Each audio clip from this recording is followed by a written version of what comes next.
Hello, everybody, and welcome to Atheist Sunday School, your one-stop shop for everything Atheist Sunday and school. And boy, do we have a show for you today. Today we are covering Jeremiah chapters 44 through 46. And just a couple more weeks after this before we're done with Jeremiah. Yeah, just a couple more weeks of winter. Yeah, and then... He's right. And then one more... we're pretty much done. Like, all the snow is pretty much melted. There's a little bit left. But those inner reaches of my front yard where no light actually penetrates are still frozen over. But other than that, I haven't run into the bit in the book of Jeremiah yet where he's confronted by a bunch of non-Jews at a bathhouse. And that part is not in there. No, not sadly, not at all. it feels like you're gonna miss that part. Oh man, I like that part. That was my favorite part about Jeremiah's story.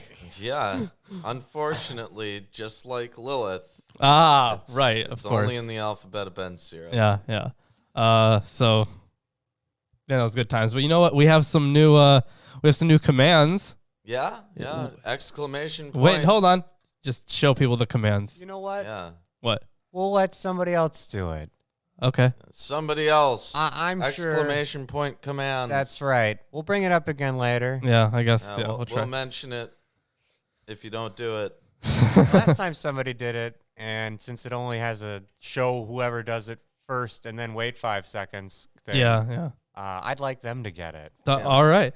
Well, anyways, I have the King James Version of the Bible. I have the English Standard Version of the Bible. We also have the Hebrew Bible, a translation with commentary by Robert Alter. We also have the New King James Version of the Bible and the Holy Scriptures according to some Jews. Alongside that, we have the Hermenia commentary on Jeremiah by William Holiday. And Eerdman's commentary on the Bible. Yeah, so by, we got Diamond. Yeah, we're still in Diamond's section. We have quite a lot of commentaries here, and I think there's a lot of interesting stuff to actually talk about today from the stuff that we were looking over before the show. Surely. So before we hop into the reading, I'm going to introduce this chapter, I suppose.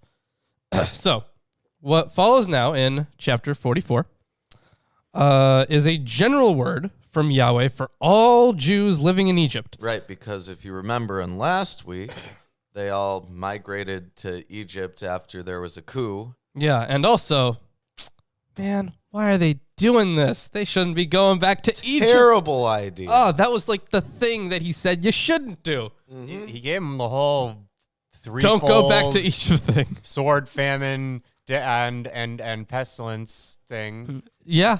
Probably not a great idea. But you know what? Now they're going back to Egypt. Well, that was dumb. You got a really short chapter today. Chapter 45, which is 5 verses long. Is it? Yes. It's Lawrence. 5 verses long, Lawrence. I think I was trying to cut it up some different way. But it then So you're a telling different me episode would have been too short. that it's all Reuben? Yep, basically. Jeez. But you know what? I think next week we have some. Oh, I guess they're decently sized chapters. Never mind. Yeah, just for Reuben, right? No. Yeah, I mean, the last few chapters of Jeremiah are pretty long. Yeah, but yeah. they're The not last few like are definitely. insanely long. I mean, taken together, they kind of look insanely The long. longest one is like 64 verses. That's really long. It's pretty long. Yeah. I'm pretty sure there's longer ones that we've covered. Yeah, definitely in the Psalms and stuff. Yeah. Well, anyways, what do you want to Yes. say? So either way, it's a general word to all the Jews living in Egypt, not only those in Tephanes, which was one of the stops that was mentioned, but also those living in Migdol, a location that is evidently also in northern Egypt, and those living in Pathros, a designation for Upper Egypt. And that's the Upper Egypt, just so we're clear, is actually the southern part of Egypt, because the Nile goes and it flows in the other direction.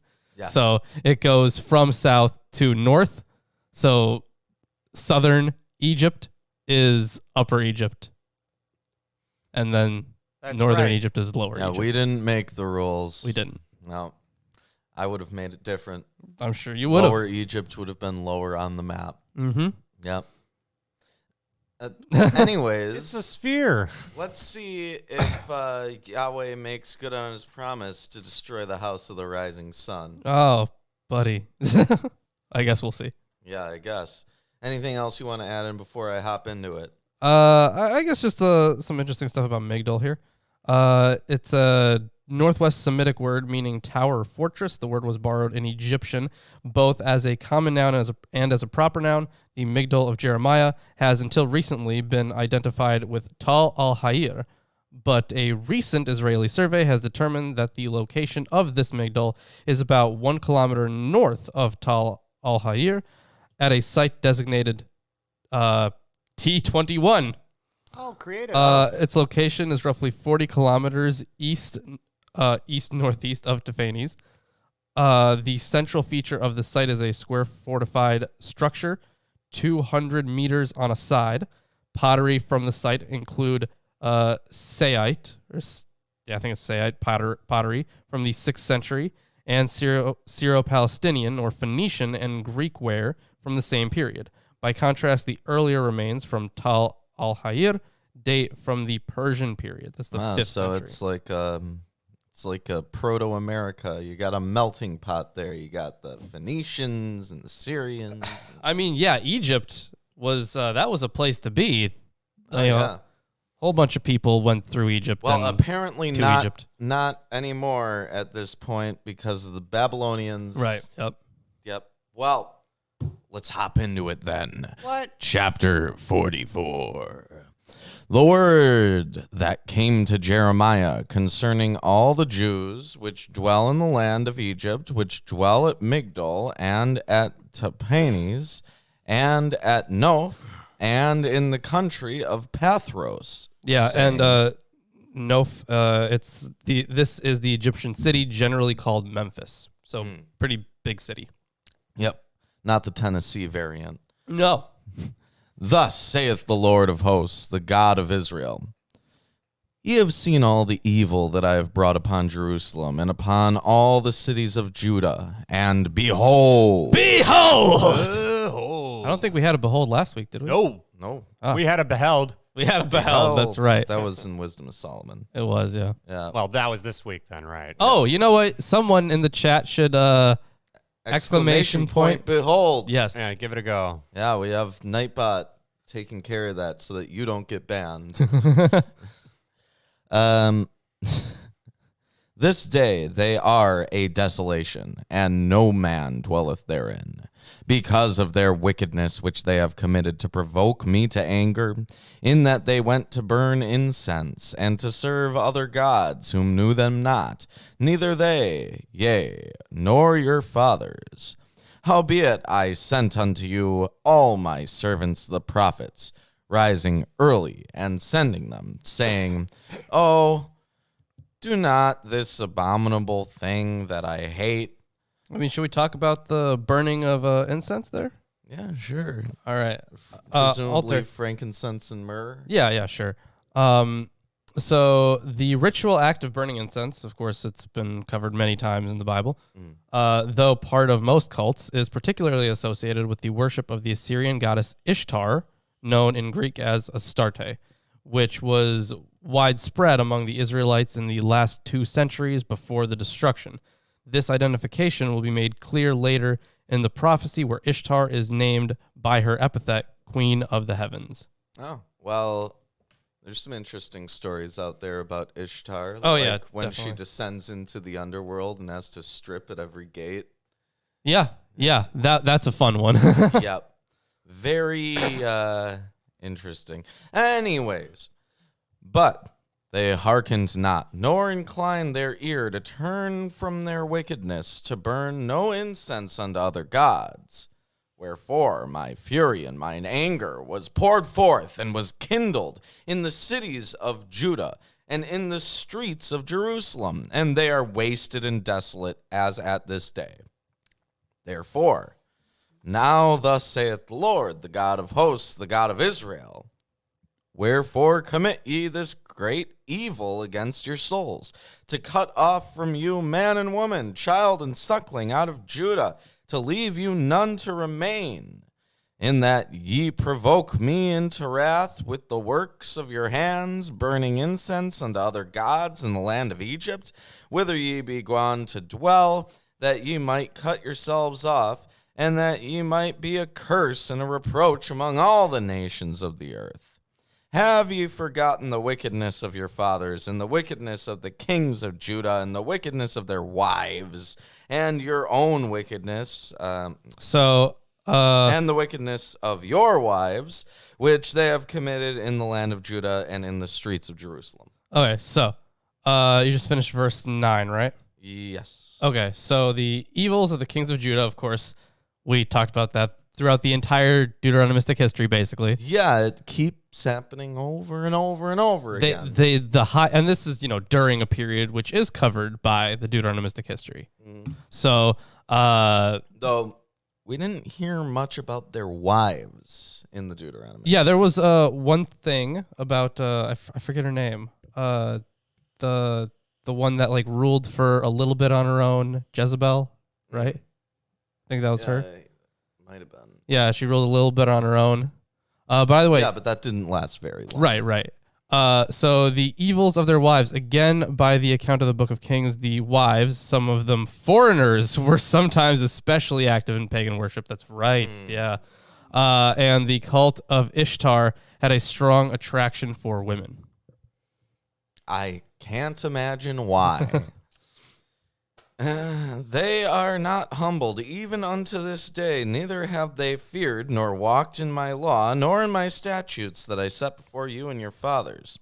Therefore, thus saith the Lord of hosts, the God of Israel, Behold! Behold! Behold. I will set my face against you for evil, and to cut off all Judah. And I will take the remnant of Judah that have set their faces to go into the land of Egypt to sojourn there, and they shall all be consumed and fall in the land of Egypt. They shall even be consumed by the sword and by the famine. They shall die from the least even unto the greatest by the sword and by the famine, and they shall be an execration and an astonishment and a curse and a reproach. For I will punish them that dwell in the land of Egypt, as I have punished Jerusalem, by the sword, by the famine, and by the pestilence. I mean, classic famine, sword, pestilence, all that stuff. This is a very and death. thing. Yeah. You even say he'll kill him. Absolutely. Definitely. Yeah. You got all four if you want to look at it that way, too. Yeah. Well, to be fair, he did warn them specifically about that would doing happen. this. Yeah. And a lot. And here he is reminding them, hey, I told you. Yeah, and furthermore, if you don't die by one means, you're gonna die by the other. There's something else that's gonna kill you. It's like living in Australia There's always a bigger fish. and totally upside down. Also, this is record time for breaking a covenant. They were literally like, Jeremiah, go talk to God and we'll do whatever he says. Yeah, that's right. And that's then right. immediately afterwards, they're like, no, we're not going to do that. That's not happening. I mean, they've broken covenants before, but Sure. that was incredibly quick. Maybe they were just not telling him about it. And then now, it was conflicting with their plans. And so it had to get brought up. And I'm just kidding. I don't know. Maybe they're more like, come on, man, we need a little bit of a pep rally type thing going on here. Just say that God says to do this. Yeah.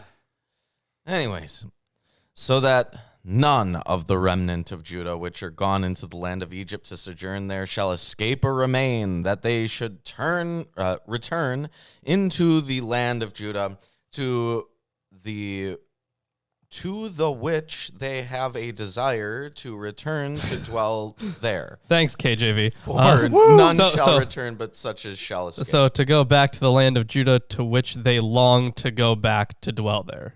Yeah, that was horribly written. Yeah. Thanks, This is KJV. that was so ineloquent. I loved it. That's maybe that's why I was speaking so poorly earlier, because today's readings are just completely disjunct. No, I don't think that's kidding. wise. Also, in that sentence, they say the word two. 1, 2, 3, 4 times in one sentence. Yeah, it's kind of like reading Greek. Yeah. It's just a very long run-on sentence. Incredible. That's not an exaggeration. They're all run-on sentences. Unless they are strictly designed to not be a run-on sentence, it's a run-on sentence. Hey, did you know that was a run-on sentence, what you said there? I suppose. Wonderful. Moving on. Then all the men which knew that their wives had burned incense unto other gods, and all the women that stood by, a great multitude, even all the people that dwelt in the land of Egypt in Pathros, answered Jeremiah, saying, As for the word that thou hast spoken unto us in the name of the Lord, we will not hearken unto thee. But we will certainly do whatsoever thing goeth forth out of our own mouth, to burn incense unto the Queen of Heaven, and to pour out drink offerings unto her, as we have done, we and our fathers, our kings, and our princes in the city of Judah, and in the streets of Jerusalem. For then we had plenty of victuals, and were well, and saw no evil. It's almost like they have short-term memory loss. Yeah, sure, definitely the some memory issues there. Really, just some kind of apathy, I suppose. And let's talk about Queen of Heaven stuff, shall we? Yes, this is Ishtar. Yeah, Astarte. So, first the men in the company answered Jeremiah. Though the men were aware that their wives had been offering pagan sacrifices, they make the same choice themselves. For the Queen of Heaven and for the... Okay, so hold on. He actually has more commentary on a different page. I guess I'll find that later, more Queen of Heaven stuff. But this sentiment is a far cry from that expressed in 42:5-6, where it is the same group and they have changed their minds, or whether the original group is now greatly expanded by folk with pagan sentiments is impossible to say. They are portrayed not only as loyal to Astarte, but as arguing for her on the basis of, here's a German word, Helgeschickte. I don't know what that is. This gives a definition. When they worshipped her, they had plenty to eat, but when they stopped worshiping her, presumably at the time of Josiah's reform, they suffered. Here is a firm rejection of that Deuteronomic reform, and the women reinforce their husbands' words. Of course, we have worshipped Astarte, but we have done so with our husband's approval. No. In that case, with your husband's approval, that makes it less wrong according to God.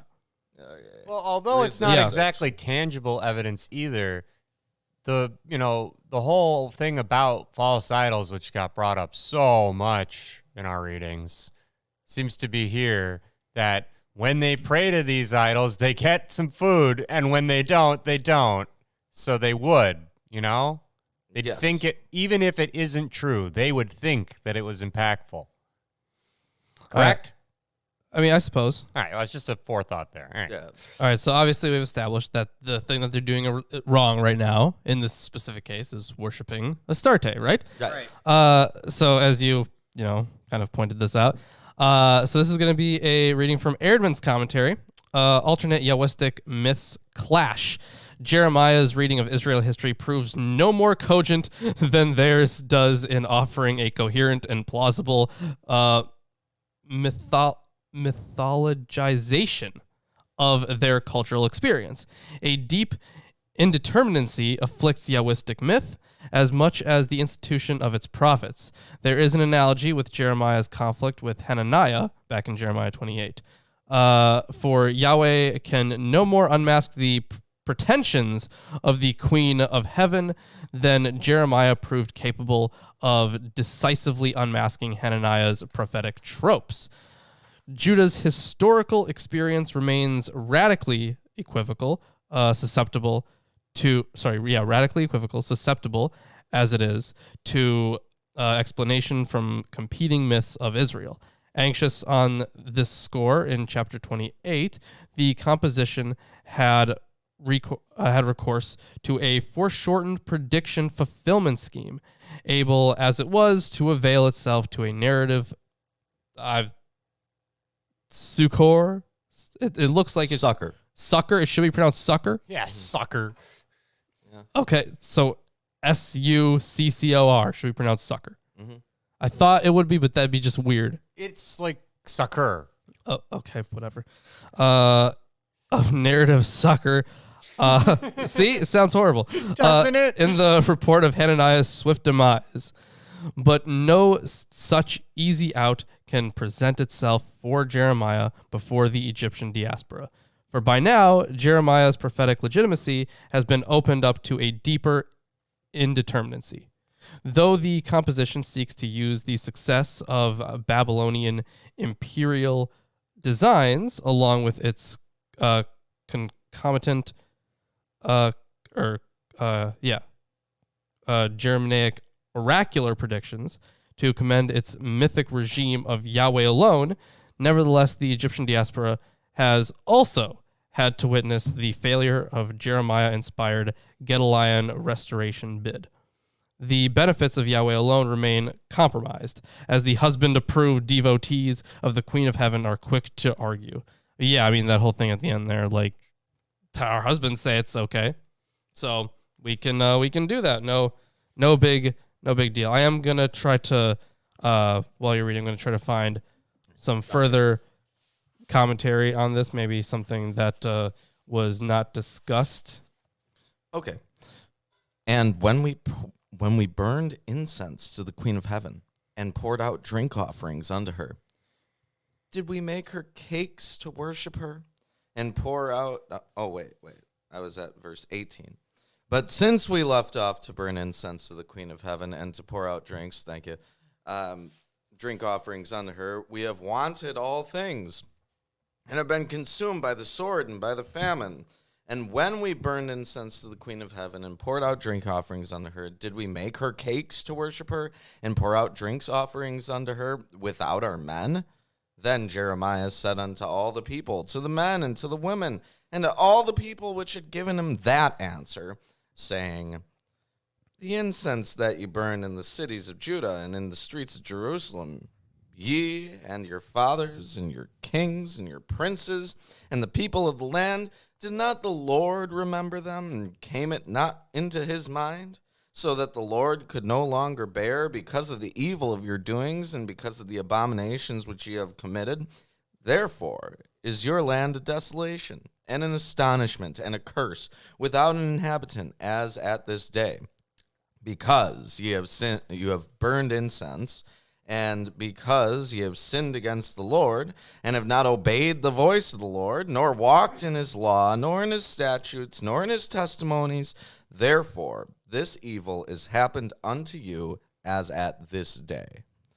Moreover, Jeremiah said unto all the people and to all the women, hear the word of the Lord, all Judah that are in the land of Egypt. Yeah, so before we get into, specifically talking about what these women are doing wrong, which, give them some slack, because they got some permission from their men.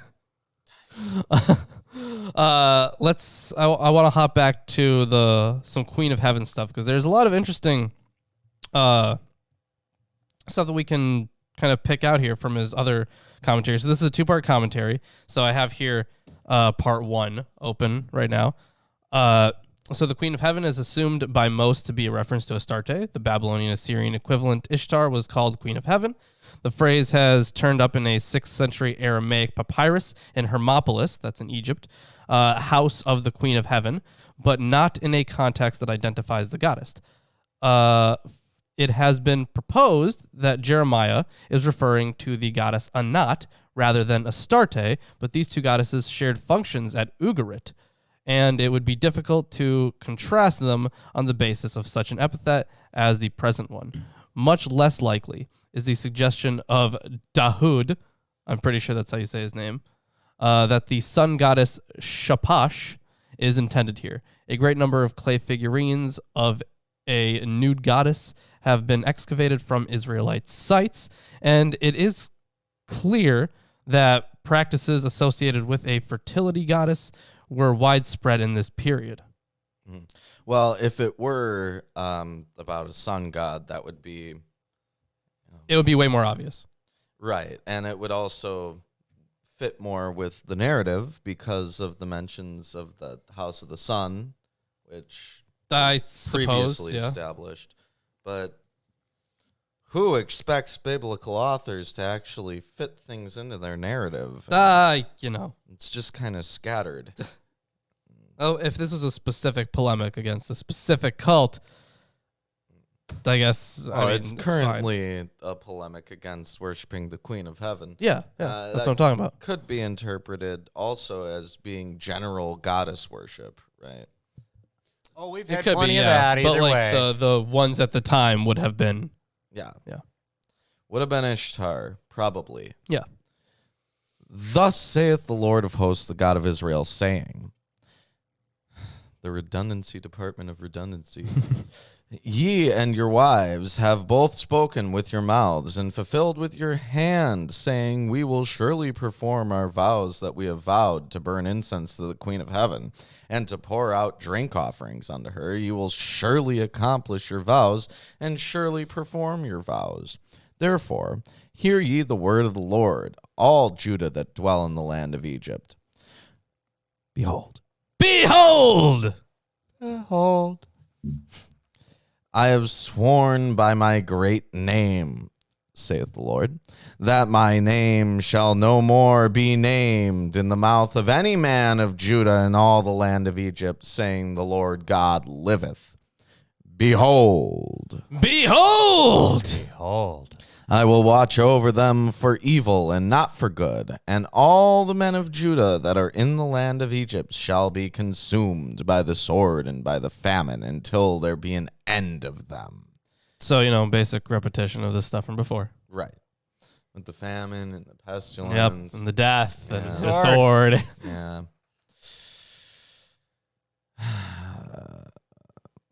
And by the way, this literally will, I was in the middle of a verse. Whoops. Behold, I will watch over them for evil and not for good, and all the men of Judah that are in the land of Egypt shall be consumed by the sword and by the famine until there be an end of them. Yet a small number that escape the sword shall return out of the land of Egypt into the land of Judah. And all the remnant of Judah that are gone into the land of Egypt to sojourn there shall know whose words shall stand, mine or theirs. And this shall be a sign unto you, saith the Lord, that I will punish you in this place, that ye may know that my words shall surely stand against you for evil. Thus saith the Lord, behold. Behold! Behold! I will give Pharaoh Hophra, king of Egypt, into the hand of his enemies, and into the hand of them that seek his life, as I gave Zedekiah, king of Judah, into the hand of Nebuchadnezzar, king of Babylon, his enemy, and that sought his life. So, a decent amount of stuff to cover here. Yeah, who's this Pharaoh? Yeah, so Pharaoh Hophra, king of Egypt, into the land of his enemies. So even though the enemies are not specified, the prime candidate would be Babylonia. Because they were fighting them previously. Right. Some classical sources say that Hophra, Aprius, I guess that would be in the Greek, came to a violent end, but not at the hand of Nebuchadnezzar, who did not invade Egypt until 568, 2 years after Hophra's death. Let's see if I can find some other stuff about this Pharaoh, and furthermore about the little section in general. So, of course, he's addressing this to everyone in Judah, right? And it would make sense that Babylon would be in a better position to attack Egypt now that they've captured Judah. Oh, yeah. Mm-hmm. Right. Yeah. All right. So if the Jews in Egypt persist in their devotion to pagan gods, then Yahweh swears that his name will no longer be invoked in Egypt. In a sense, this is tautological, but behind the tautology lies Yahweh's reversal of Israel's Heil Shigista. Oh, of course. I don't know. German, I don't know. He had revealed Israel his name in Egypt, and in the theology of Deuteronomy, Yahweh's name is virtually a hypostasis of his saving presence. The Jews in Egypt have reversed whatever that German word actually means when you break it down. Scholars like to use the words that were originally coined. So, like, if a German... They also like to throw in, like, French terms and Latin terms. That has to do often with scholars. Like, if a scholar is writing in German, they will use the German word that they use to portray a certain concept. You say that, but it really has more to do with assholes who want to appear more intelligent. Yes, but it still goes back to the scholar. Okay. That's just Schadenfreude. The assholes who appear who want to be smarter. I was just pretending to be one. Like when people, like, okay, so when scholars say, like, Sitzumleben. What the hell? That's Are you German. just trying to be smart? You asshole. So it means setting in life, like the historical setting that you are writing in and stuff. You could just say that, but instead, they used the word or the phrase that was originally used by a German scholar to describe that same concept. So instead of saying their historical setting or even their setting in life, they say Sitzumleben. Yes, and that's unnecessary amounts of respect for somebody. Sure. Really, in my opinion. Why wouldn't they use presumably, if they're going to quote a passage from that author, they're going to quote a translation of that passage, right? Oh, they're not just going to post a paragraph of German in the middle of their thing. Some do that, and it's kind of annoying because, like, if I don't know, and the thing is, even some pop scholar books sometimes do that. Ridiculous. And that's just the worst. Like, why would you even consider that if you're writing for an English-speaking audience? And this is more of like a popularization thing. It just doesn't make any sense to me. Either way. So by moving from Canaan back into Egypt again. So they're reversing the thing that, like, what Yahweh did for them. It's like it's going backwards. So Yahweh erases his name from the lips of his people, and Jeremiah once more finds himself an anti-Moses figure. So that's interesting. So that goes on there. Let's see what else to learn more about this Pharaoh. The guarantee that Yahweh's word will stand is that Hophra, Pharaoh of Egypt, will be given into the hands of his enemies, just as Zedekiah was.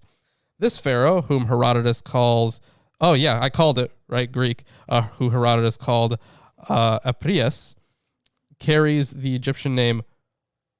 Oh, I'm going to give this a shot, and I'm going to butcher it. You're going to see. You watch me butcher it. I'm watching. All right. Hoibir. Close enough. Maybe. Probably Hoibir. not.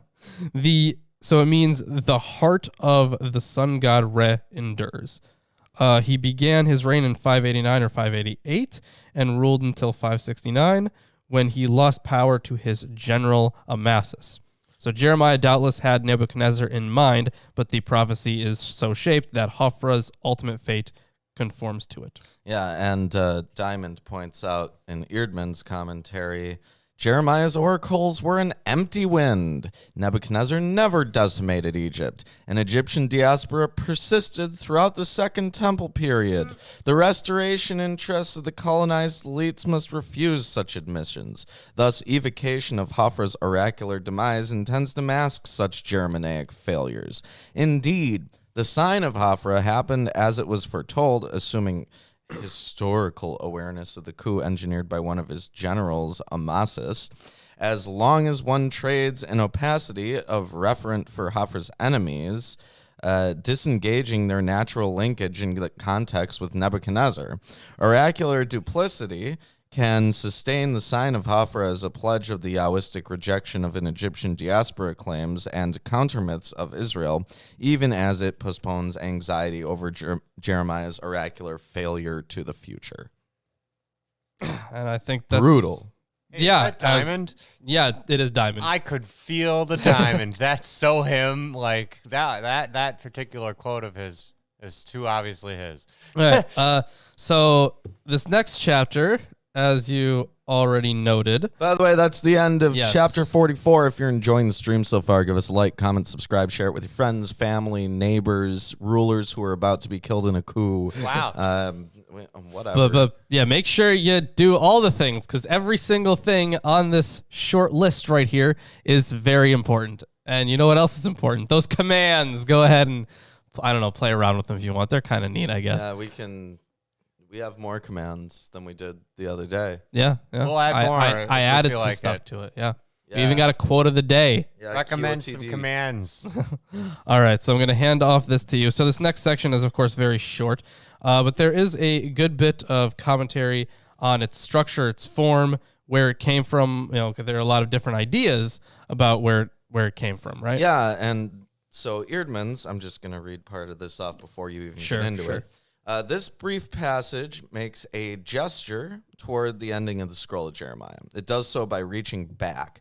As with Ebed-Melech, so too Baruch receives a salvation oracle. Its temporal setting ruptures the linear plot development used in chapters 37 through 44, as with the Ebed-Melech oracle. The date formula returns the reader to the 4th year of Jehoiakim, linking this oracle to chapters 25 and 36. Baruch's amanuensis, new word, to Jeremiah's oracular power links the oracle more narrowly to the plot in chapter 36. While it is Ebed-Melech's active support on behalf of the prophet that calls forth a salvation oracle, here it is Baruch's language and utterance of suffering. Baruch's rhetoric of pain and protest reaches back to the tropes of lamentation, mourning, and complaint, so much a part of chapters 2 through 20, whether on the lips of the prophet or Lady Israel or even the divine in chapters 7 through 10. In this case, Baruch apparently merits a rebuke as well as a promise, with the latter a partial reiteration of Ebed-Melech's, I will grant you your life as a spoil of war wherever you go.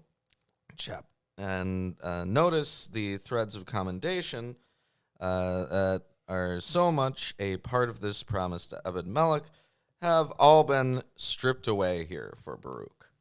So let's get into it. Yeah.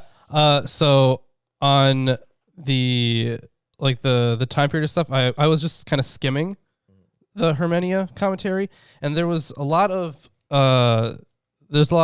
references. It's kind of a long section, but there's a lot of stuff to the debate that has went on about whether this is, an original passage. There's a brief summary that thankfully shows up right towards the beginning. Yeah. And that is the actual date of the oracle has been debated by scholars. Some, e.g. Cornell, Vols, Rudolph, Peake, accept the date in verse 1 as correct and believe that its present position is due to the modesty of Baruch rather than to chronological considerations. They point to verses 4 as indicating that the destruction of Judah lies in the future. Others, e.g. Geisebrecht, Doom, Skinner, Erpt, reject the date in verse 1 and believe that the position of the oracle and the nature of its contents favor placing it after the fall of Jerusalem near the end of Jeremiah's life. Skinner says that it sounds like a farewell oracle or even a deathbed charge from the prophet to Baruch. According to Wilhelm Erpt, these were the final words of the prophet to his companion and scribe before he sent Baruch to the exiles in Babylonia to continue to be his witness. Hyatt offers his own view. Hyatt was the one who wrote that. Oh, okay, summary. so it was a quote from that. Okay. Yeah, but it's not much different. Okay. So the notion that the date in verse 1 is wrong, that the oracle is to be placed at the end of the prophet's life, is at first sight attractive. The closing words of verse 5 suggest that Baruch and Jeremiah are parting. But against it are two considerations. First, the destruction of the normal order of life is announced as if it were news, not a confirmation of what has taken place.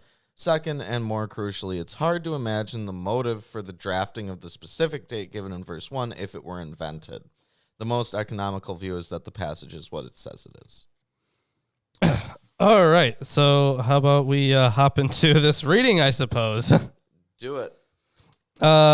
So on the date initially, the word that Jeremiah the prophet spoke to Baruch the son of Neriah when he wrote these words in a book at the dictation of Jeremiah in the 4th year of Jehoiakim the son of Josiah, king of Judah. So,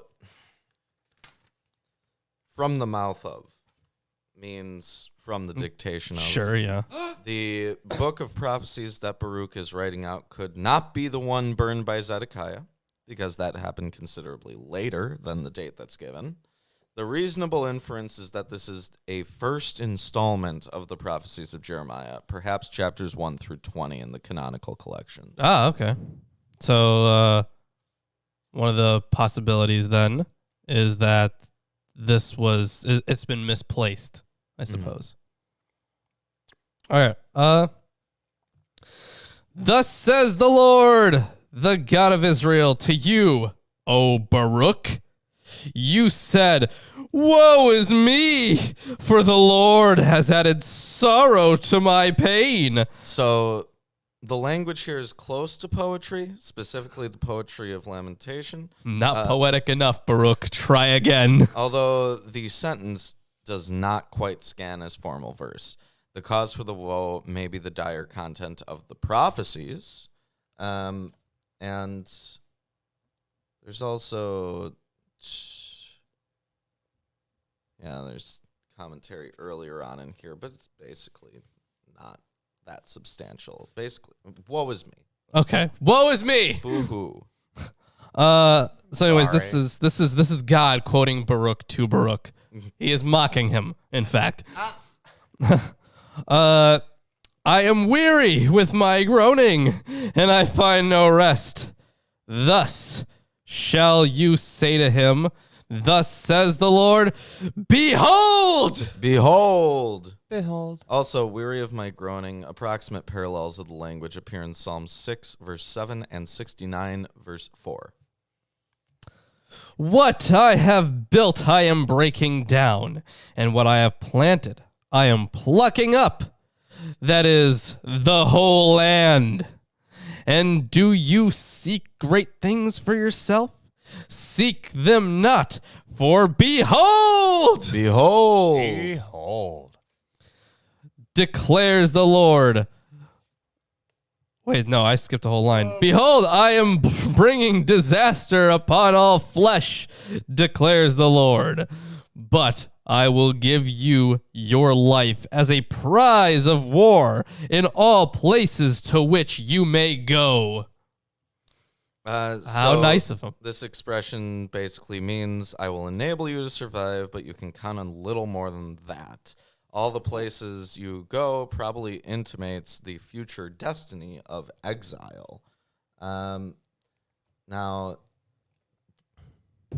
Hermenia says about this, literally, but I shall at least give you your life, as I shall give you your life as booty. Nice. It's a variation on the expression, he shall at least have his life, which was in 21, verse 9, and also 38:2 and 39:18. Oh, yeah, but also like in the midst of whenever God is talking about destroying a whole bunch of things, he usually mentions some people that he's not going to destroy. Yes, it's a promise, a parallel promise to the one Jeremiah delivered to Ebed-Melech at the time of the final collapse of Jerusalem. Additionally, when it says, all that land is mine, verse 4, it says,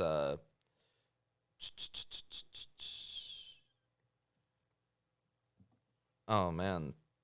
Well, it says, all that land is mine. The Masoretic text reads abruptly, all of that land, prefaced by an accusative particle but without a verb.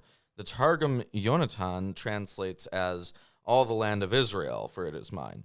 But it's uncertain whether this is based on a Hebrew text that showed this reading or simply an interpretive clarification. Now, Diamond points out, modern commentary has always found the dyschronologized placement a problem. But Achronic strategies are so much a feature of chapters 25 through 45 that by now the reader must surely impute motives other than ill-advised linear lapses or chronological missteps. The Ebed-Melech oracular dislocation is instructive, for at 39:15 through 18, achronic placement aids punctuation of the prediction fulfillment scheme, as well as offers characterization contrasts with those who had refused to heed Jeremiah's prophetic authority at the very point in the linear narrative where Jeremiah proclaimed fate for Jerusalem finds realization. With the present achronic ploy for the composition, it gains in similar and additional ways. In lieu of a narrative of fulfillment of the prophet's oracles against the Egyptian diaspora, it can associate this oracle to Baruch with the indication of Baruch's survival in Egypt, thus masking one failed, unrealized prediction with another of more fortunate outcome. Additionally, the passage, as a thematic echo of so much of the preceding, can offer a sense of closure for the entire scroll of Jeremiah, with the note of fulfillment strongly sounding in the arc of God's imperial war against every Israel, falsely laying claim to the title, whether in Judah or Egypt or any other diaspora except Babylon. Content with underlining that point, the Septuagint appends chapter 52 and ends the scroll of Jeremiah. Masoretic text has relocated all the oracles against the nations, chapters 46 through 51, thus capitalizing on the Baruch oracle's transitional potential. We're going to talk about those oracles before we start the next chapter, actually. Going to talk a lot about them. Yeah. When Yahweh declares his intention to tear down and uproot the scope of the phrase that is the whole land, though the Septuagint lacks the phrase, can be expanded to anticipate the spread of Yahweh's imperial crusade beyond the boundaries of Israel. That crusade that is the whole earth. 45, 1 through 5 brings closure to God's war with Israel and anticipates its spread to the nations in chapters 46 through 51, in completion of Jeremiah's prediction of the times in chapter 25. Notice that the form of the introductory formula in verse 1 used occurs again only at 46:18 and 51. All right. So that's the end of that chapter. And do you hear something? You know, I think I do hear something. I am not hearing. It's gone. Behold, I am your Lord and Savior, Jesus Christ, and I want to let all you heathens and sinners know that I support this wonderful episode of Atheist Sunday School. Lawrence and Reuben try their very best to bring you the true glory of the Bible, and they need your help. They have provided links to their Patreon page and other social media just for you. Once again, my name is Jesus Christ, and this is Milwaukee Atheists. The Lord is with them. God bless. Oh, my God, Jesus, thank you for taking away Reuben. I'm glad that asshole is gone. You know, now that I am the sole showrunner here, now that I have taken over these parts, I'm going to tell you a little bit about the next chapter. And maybe if or when Reuben gets back from his ascendancy, maybe he'll have some insight. I don't know. Sometimes he does, sometimes he doesn't. But you know what? I suppose I'll tell you some stuff. All right, so these next chapters that we are going to be covering, of course, as Reuben mentioned earlier, these are part of a greater composition, just the oracles, right? And one of the issues was the placement of the oracles.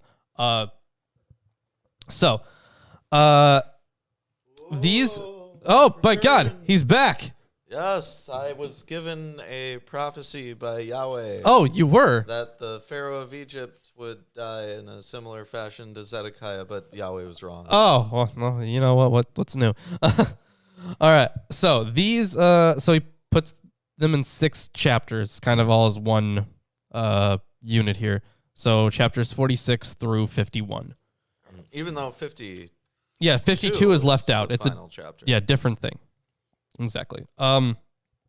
So these 6 chapters of oracles against foreign nations make up a distinct collection within the book, with their own superscription. These oracles are found in the Greek after 25:14 and in a different order, so that the chapter numeration of the book after that point differs in the Masoretic and the Greek. Great. Yeah, right? So of course, the textual traditions are different, and that has been one of the things that has been massively debated. We're going to cover a little bit of them here and there, but several earlier critical scholars denied the authenticity of all the oracles. Schwally, Doom, Volz, Geisebrecht did admit the authenticity. Geisebrecht did admit the authenticity of the core of the oracle against the Philistines and against Edom. On the other hand, Cornell defended the authenticity of much of the material in these chapters, and as one might expect, Condaman, horrible name, sorry sir, Ugh. That's horrible, Condaman, Yeah. did as well. More recently, Hans Bardachty, also not a great name, and Eisfeld have defended the core of chapters 46 through 49 as authentic, and Rudolph and Bright have defended the authenticity of some of the material in all 6 chapters. Much of the argumentation about the authenticity of these oracles has been a priori, dealing with the historical circumstance of this or that nation about which Jeremiah might or might not have delivered oracles. And there is justification for separating chapters 46 through 49 from chapters 50 through 51.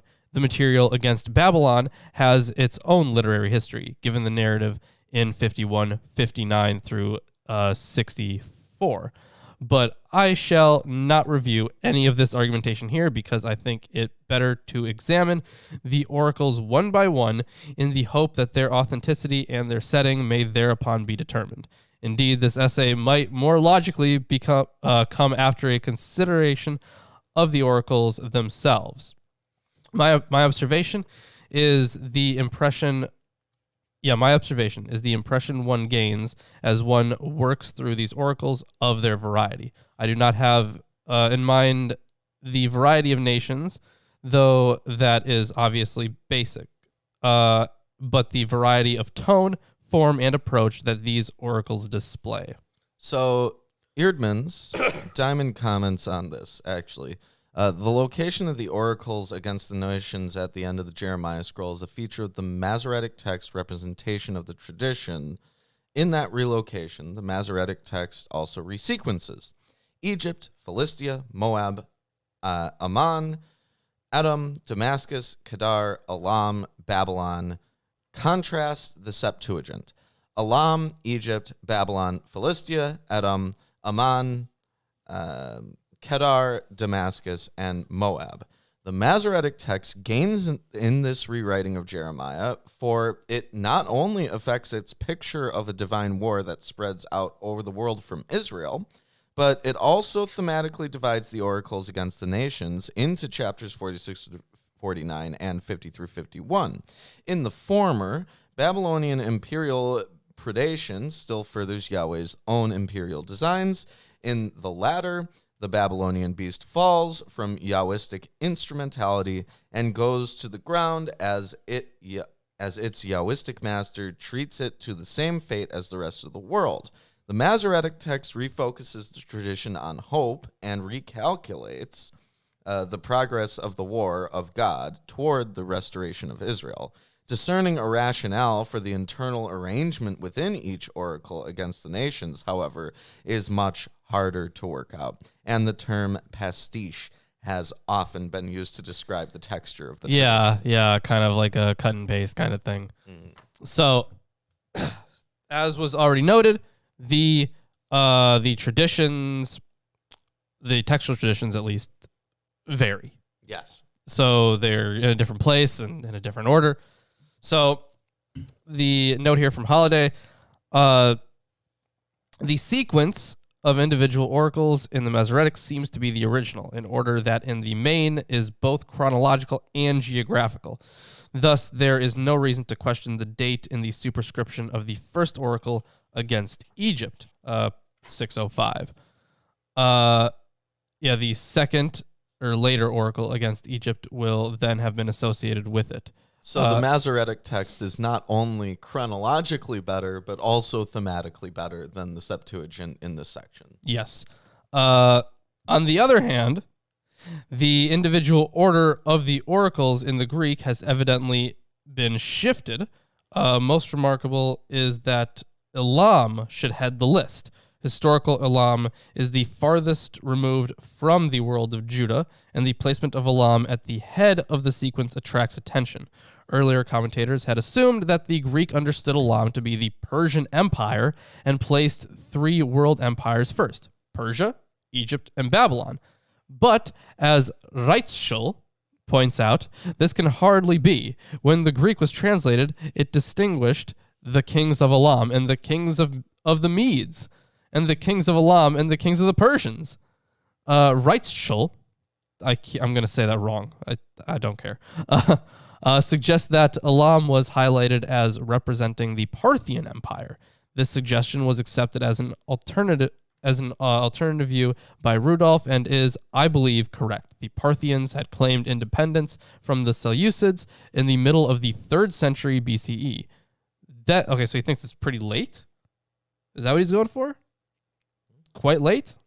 Much later than the rest of this. Yeah. Then when Antiochus, the 4th Epiphanes, of course, in the 2nd century. Antiochus. Yeah. He hasn't been brought up in a while. Exactly. Came to power, he found himself threatened by the Parthians, among others.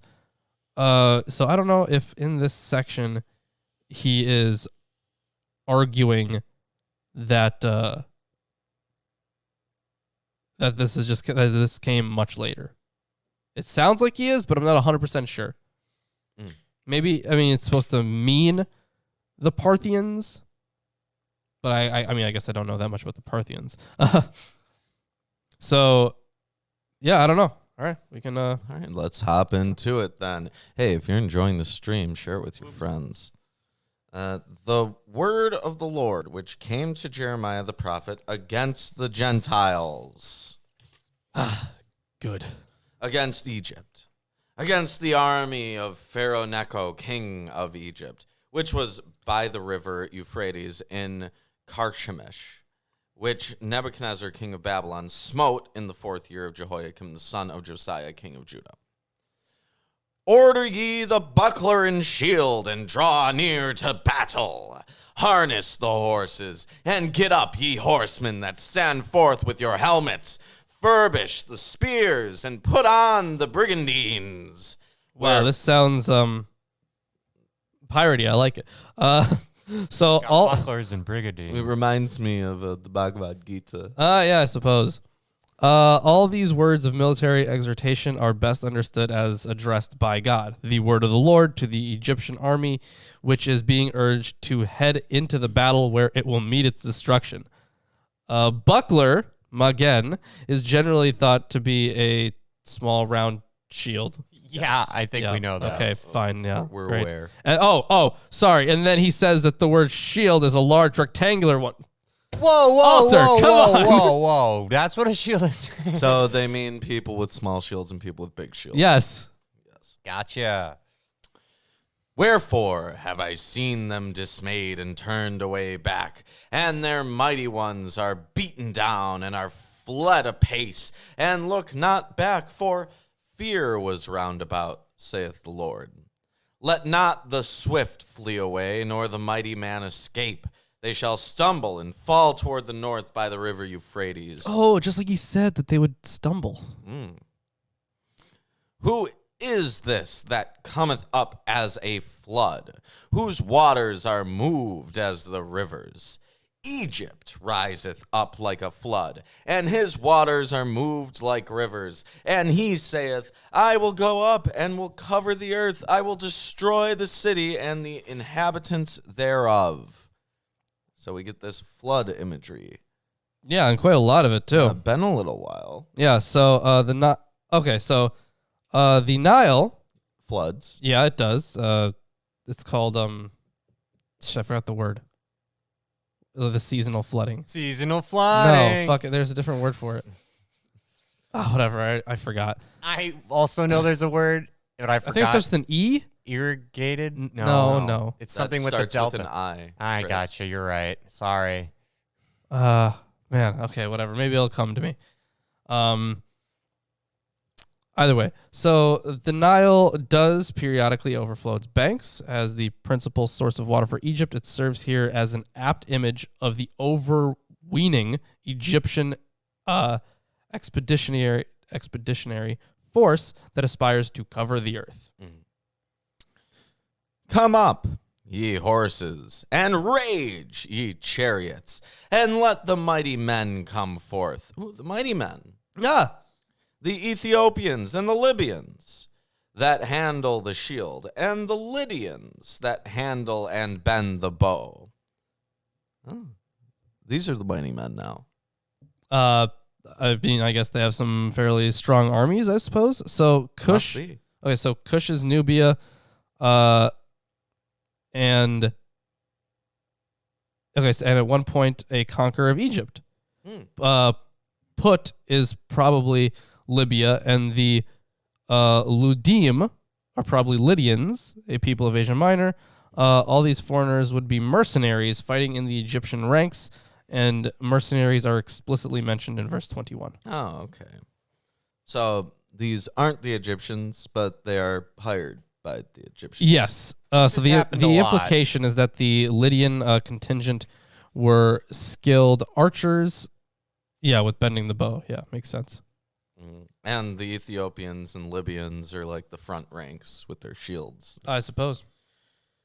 For this is the day of the Lord God of hosts, a day of vengeance, that he may avenge him of his adversaries, and the sword shall devour, and it shall be satiate and made drunk with their blood. For the Lord God of hosts hath a sacrifice in the north country by the river Euphrates. Wow.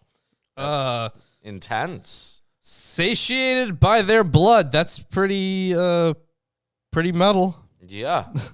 Go up into Gilead. Oh, hold on. Apparently, okay, I'm going to check the text here because apparently there's a textual addition here.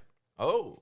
All right, so this is in verse 10a alpha, it looks like.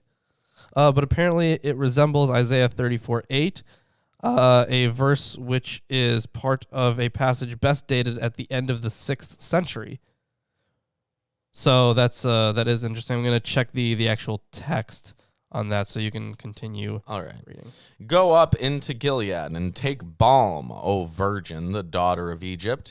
In vain shalt thou use many medicines, for thou shalt not be cured. Okay, so the the words there in 10a.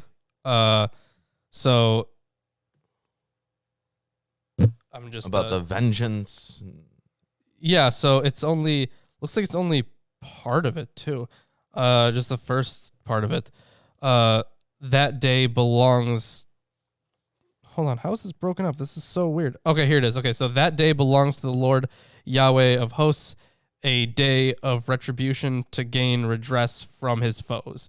So the very first part there. Yes, the textual note he has is these words break with the style of the poem, making the meaning of the battle explicit. The nations have heard of thy shame, and thy cry hath filled the land. For the mighty man hath stumbled against the mighty, and they are fallen both together. The word that the Lord spake to Jeremiah the prophet, how Nebuchadnezzar, king of Babylon, should come and smite the land of Egypt. Hold on. What verse are you on? I just finished verse 13. Oh, damn. Did you talk about the virgin daughter Egypt? Yeah, Okay. with the balm and Gilead. Yeah. Okay. So I did have some some commentary on there. Or poor virgin Egypt, literally translated virgin daughter Egypt.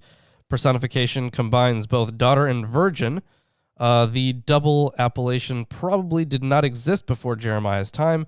It occurs both in Isaiah 23:12 in reference to Sidon, evidently not authentic to Isaiah, but to be dated to the time of Esarhaddon. and in Jeremiah 14:17 in reference to my people. In both passages, the Greek lacks virgin.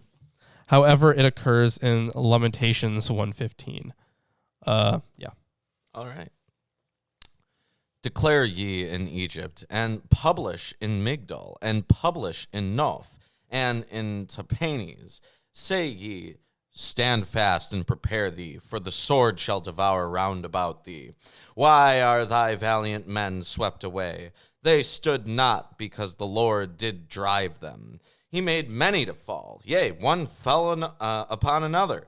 And they said, arise, and let us go again to our own people, and to the land of our nativity from the oppressing sword. So, what verse did you just finish? 16. Presumably this is talking about those mercenaries. Right. They're like, F this, man, I'm out of here. So, good bit of commentary in these sections. So, can you read the very first part of verse 15 again? Why are thy valiant men swept away? Okay, valiant men. Interesting. Okay, so valiant men. Alter uses the word heroes. The Hebrew abirim can mean bulls or steeds. It's sensed in the Song of Deborah, Judges 5, and here in 47:3, or because of the association of both animals with physical strength, which I covered in my video on the golden calf. Covered a lot of stuff on bulls, and also I guess stuff on steeds too, because I did a video on the heavenly horsemen as well. So it means something like powerful warriors. This last sense seems to be the most likely, and here's something else here on the Apis bull. Have you guys ever heard of the Apis bull? I think I have. Okay, so it's basically this. It's part of an Egyptian ritual. I think they have to sacrifice the bull. Mm-hmm. So that's actually one of the translations that's used here. So I'm going to talk about that a little bit. And I kind of love the wording in this. So the translation that Holiday uses for that verse is, why is Apis fleeing? So that would, I suppose that would make sense with some context, right? Yes. So his note here on verse 15 there is, yeah, that is verse 15a that he has. Okay, I guess we'll get back into that actually, because he has extended commentary on that one specifically. So one of the for the first part of 16, or I guess through all of verse 16, he says that the Masoretic is clearly wrong. The first part of the verse reads, he increased one stumbling. Also, each fell to his neighbor. And then he has some different verbs there, but they're in Hebrew, so I can't read them. Must make up a colon of their own. I follow the suggestion of Rudolph to see Rahab in the first colon, a nickname for Egypt, but Rudolph reads the first colon as Rahab is great. Words which cannot stand as a colon of their own. The simplest solution is to leave the consonants of the verb intact. Vocalizing it differently, and it looks like it's starting another word, which will have dropped out by haplography. The interrogative then will mark a question parallel to the one at the beginning of verse 15. So just straight up calling the Masoretic text wrong, which is funny to me. Mm-hmm. So yeah, I'm going to try to find some more extended commentary here on verse 15. Yes, in the Apis. So the reconstruction of Apis here is accepted by most commentators and translations. Exceptions, Volz, Rudolph, and the NJV, New Jerusalem, I guess. Apis reflects the Egyptian hip, I guess, like maybe that's how it's pronounced. He was the bull god worshipped in Memphis from the earliest times as a general god of fertility. For the irony, okay, so he has some irony expressed here. The word following, flee, in the Masoretic is constructed as your stalwart bull in a plural of majesty. Okay, so kind of is going with that bull theme. Okay, and he has, okay, so I guess Apis is just a regular translation there. Cool. Interesting. Well, let's continue. They did cry there.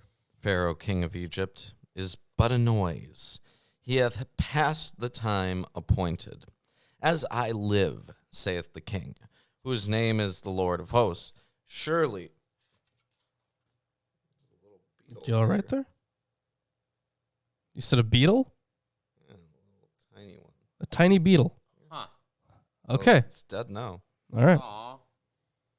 Yeah, Chris was going to keep that. Yeah. Yeah, I'm sure he was. Well, actually, so it's better that it's dead now. Yep. Saved it. Yeah, you saved it. As I live, saith the king, whose name is the Lord of hosts, surely as Tabor is among the mountains, and as Carmel by the sea, so shall he come. O thou daughter dwelling in Egypt, furnish thyself to go into captivity, for Noph shall be waste and desolate without an inhabitant. Egypt is like a very fair heifer, but destruction cometh, it cometh out of the north. Also, her hired men are in the midst of her like fatted bullocks, for they also are turned back and are fled away together. They did not stand, because the day of their calamity was come upon them, and the time of their visitation. This is very Kohelet-like. Yeah, yeah. And I kind of like the jab there at Egypt. Mhm. Like, I guess you're hot for a cow. The voice there, well, that fits in with your the Yeah, with the Apis translation thing. there. Yeah. The voice thereof shall go like a serpent, for they shall march with an army, and come against her with axes, as hewers of wood. They shall cut down her forest, saith the Lord, though it cannot be searched, because they are more than the grasshoppers, and are innumerable. The daughter of Egypt shall be confounded, she shall be delivered into the hand of the people of the north. The Lord of hosts, the God of Israel, saith, Behold, Behold! I will punish the multitude of No and Pharaoh and Egypt with their gods and their kings, even Pharaoh and all them that trust in him. And I will deliver them into the hand of those that seek their lives, and into the hand of Nebuchadnezzar, king of Babylon, and into the hand of his servants, and afterward it shall be inhabited as in the days of old, saith the Lord. But fear not thou, O my servant Jacob, and be not dismayed, O Israel, for behold, I will save thee from afar off, and thy seed from the land of their captivity, and Jacob shall return and be in rest and at ease, and none shall make him afraid. Fear thou not, O Jacob, my servant, saith the Lord, for I am with thee. For I will make a full end of all the nations whither I have driven thee, but I will not make a full end of thee, but correct thee in measure. Yet will I not leave thee wholly unpunished. And that is the end of chapter 46. Yeah, and honestly, I don't really have anything to add, honestly. Well, if you've enjoyed the stream today, give us a like, comment, subscribe, etc., etc. You can check us out on Patreon, where for $1 a month, you can get access to all our video scripts. For $5 a month, you can get all the books we self-publish. For $10 a month, you can get into a t-shirt giveaway. Yes, and we've been getting more people for the t-shirt giveaway, because you know what? We have some pretty great t-shirts, and I think Chris is definitely going to want to pin that to the chat. Our fantastic t-shirts. He's going to pick one and he's going to throw it up there. But either way, we have some great t-shirts, so you could win one of these. Yep. And, if you just want to buy one, you can go to our Teespring. But for $20 on Patreon, you can get into our monthly patron hangouts. And for $50 a month, you can get onto one of our shows once a month. Yeah. Good stuff. I think that's the shilling there. But we also have an Amazon wish list. Yes. It's full of books to add to this table to use as sources for future videos, and so on and so on. We read them so you don't have to. Indeed. And I also there was a book by Amy Jill Levine, I think, that came in recently. And I don't know who sent it. Well, thank you, whoever sent it. us. Thank you. Because what are you doing? Clapping. Oh, you're clapping. Okay. Okay. So thank you to whoever sent that. Laughing. To whoever sent that. And I don't hear anything. Oh, I didn't even have it on. Is this laughing?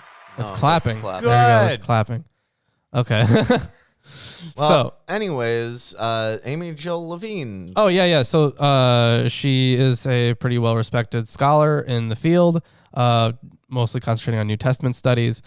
And I already forgot the name of the book, but it basically shows how Christians and Jews read the same things differently, which is very interesting to me. Yeah, especially since those Christians have a completely different idea of what the Messiah is than the Jews. Exactly. So it's hopefully going to be very helpful. So excited to get to that reading. Let's see what else. We got a lot of great books on there. So hope to read those if you want to support the show. And hey, if you want to just look at our wish list and use it as a source to look for books for yourself to read, you can do that too. Yeah, sure. Why not? Why not? There's that book with a face on it and that bird that tweets that you also can use for free. Yeah, absolutely. You can go onto Facebook and Twitter, and it's free to follow us on there. Yep. And I think that's all the shilling. 66 donation drive. Once we hit right. $666 in donations, we will be getting a Thetan meter. We will be talking about Scientology. We'll, show you how the Thetan meter works. We'll see who the most clear is on the Milwaukee Atheist team. It's not gonna be me.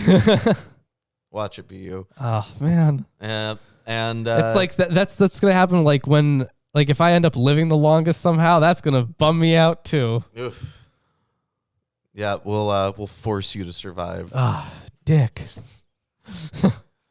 Yep. Anyways, that's everything. That is everything. I think next week we're gonna have Dr. Josh Bowen on the show from Digital Hammurabi. He has I'm pretty sure he has a PhD. Pretty sure. Well, that's wonderful because we're going to be talking more about the nations. Yeah, right? Yeah. He is an Assyriologist, so he knows biblical Hebrew, and I'm pretty sure he knows Greek too. Cool. Yeah. Does he know dude. Assyrian? Probably, yeah. I hope so. He teaches cuneiform, right? Yes. Teaches cuneiform. Cool. It's pretty cool. And so look forward to that. In 2 weeks, we'll be finishing Jeremiah. We're probably going to do Lamentations in one episode since it's like 5 chapters. It's pretty long. Short, so we're just going to cover it all in one go. Absolutely. And then we'll be all done with the Germanic texts. And then off to Ezekiel. Yep. There's some cool shit in Ezekiel. Oh, there's tons of stuff in Ezekiel. All right, but until next time, we will see you on Friday and then Sunday. Also Sunday, because we're there twice a week. Actually, we're on YouTube we do this every stuff. day of the week. You can go and watch our videos anytime you want. Bye.